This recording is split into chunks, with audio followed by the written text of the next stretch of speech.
Bonjour à tous, dans cette petite vidéo de cours sur les référentiels non galiléens, on va revenir sur la loi de composition des vitesses et des accélérations, mais dans le cas de la translation.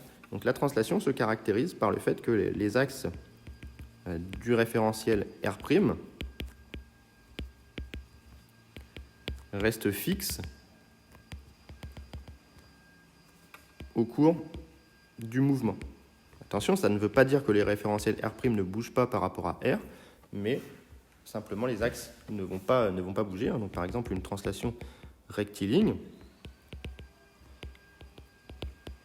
vous avez une voiture qui est en ligne droite, donc vous êtes sur une route. Vous avez le référentiel qui est le référentiel absolu lié à la route, qui va être supposé galiléen, le O, X, Y, Z.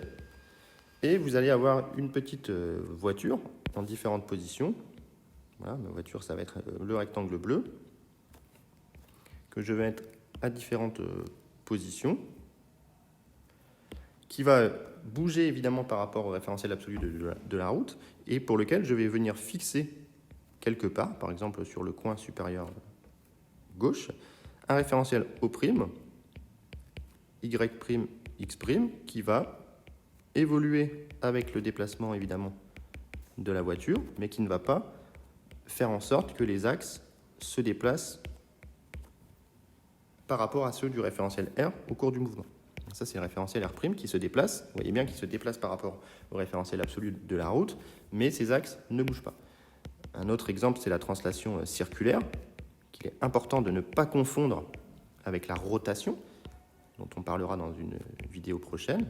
Si vous faites une translation circulaire et que vous prenez l'exemple de la grande roue, donc dessiner une nacelle à plusieurs endroits, vous pouvez associer au centre, par exemple, de la grande roue, un référentiel absolu R, O, X, Y, qui lui ne va pas se déplacer lors du déplacement de la grande roue.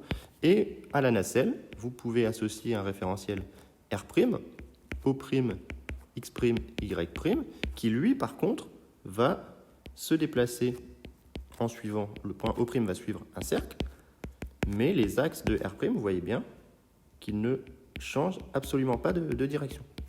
Ça, c'est une translation, à ne pas confondre avec la rotation. Et donc, une propriété intéressante des mouvements de translation, c'est que dans ce cas-là, on n'a que oméga de R' par rapport à R est égal au vecteur nul. Puisqu'il n'y a pas de rotation, le référentiel R' ne tourne pas par rapport au référentiel O. Ces axes ne pivotent pas. Attention, ici, on a l'impression qu'ils tournent puisqu'ils se déplacent en suivant un cercle, mais ces axes ne pivotent pas par rapport à ceux de R. Et donc, dans ce cas, on a le théorème de la dérivée composée qui nous dit que dk sur dt dans R va être égal à dk sur dt dans R'. Il n'y a plus ce terme en oméga vectoriel O'M. Et donc, la loi de composition des vitesses va être beaucoup plus simple, puisqu'on va simplement avoir à utiliser la relation de Schall, c'est-à-dire que dOm sur dt dans R, qui est la vitesse absolue, on va écrire que c'est d de OO' sur dt dans R, plus d de O'M sur dt dans R', et cette fois-ci, d de O'M sur dt dans R', on peut dire que c'est d de O'M sur dt dans R. Ici, c'était dans R, et dans R'. Voilà. Et donc, ça nous donne la vitesse relative. Donc, on se retrouve avec le fait que la vitesse absolue est égale à la vitesse relative plus le d de OO' sur dt par rapport à R, qui est ce qu'on appelle la vitesse d'entraînement. Ici, la vitesse d'entraînement, c'est uniquement dû au déplacement du point O' par rapport à O. D'accord ? Donc, si on reprend l'exemple de la voiture qui accélère, le d de OO' sur dt est uniquement dû à l'accélération, à la vitesse, ici de la voiture. Donc ça, c'est la vitesse du point O' dans R. D'accord ? Et ensuite, la vitesse relative, c'est imaginer que je sois dans le référentiel de la voiture. Imaginez que je prends une personne dans le référentiel de la voiture, et cette personne lâche une balle. ici, une balle que je vais dessiner en rouge, et bien si la personne lâche la balle va se mettre à tomber. Donc la balle va avoir sa propre vitesse dans R', ça c'est la vitesse relative de la balle par rapport au référentiel R', et la vitesse d'entraînement c'est la vitesse du référentiel R' par rapport à R. Donc exemple, si la voiture se déplace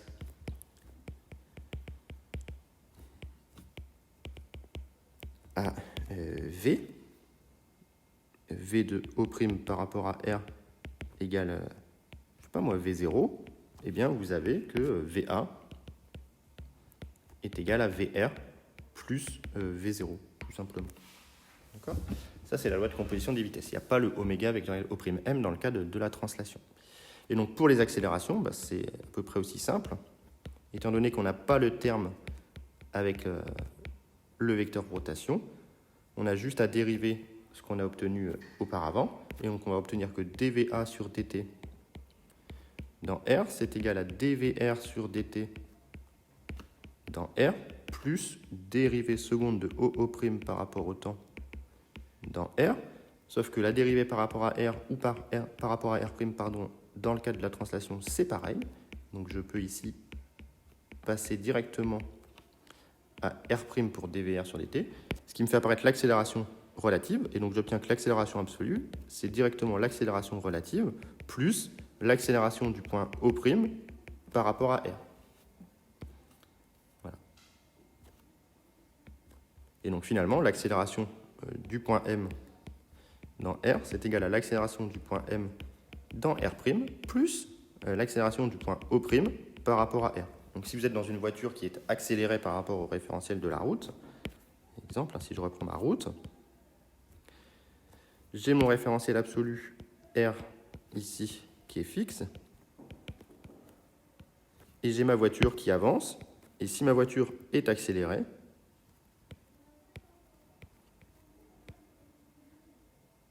donc si la voiture est accélérée, à une accélération A0, et que je fixe un référentiel R', X', ici O', X', Y', eh bien j'obtiens que l'accélération de M dans R est égale à l'accélération de M dans R' plus A0. Et donc ça, c'est la loi de composition des accélérations. C'est-à-dire que l'accélération de manière équivalente, si on veut travailler dans le référentiel R', eh bien l'accélération du point M dans le référentiel R', c'est l'accélération du point M dans R moins A0. On peut écrire de manière équivalente. Et donc une remarque, évidemment, si A0 égale 0, c'est-à-dire un mouvement rectiligne uniforme, eh bien on a que l'accélération du point M dans R est égale à l'accélération du point M dans R', et donc on retrouve le fait que tout référentiel en translation rectiligne uniforme par rapport à un référentiel galiléen est galiléen. Tout référentiel en translation rectiligne uniforme par rapport à un référentiel galiléen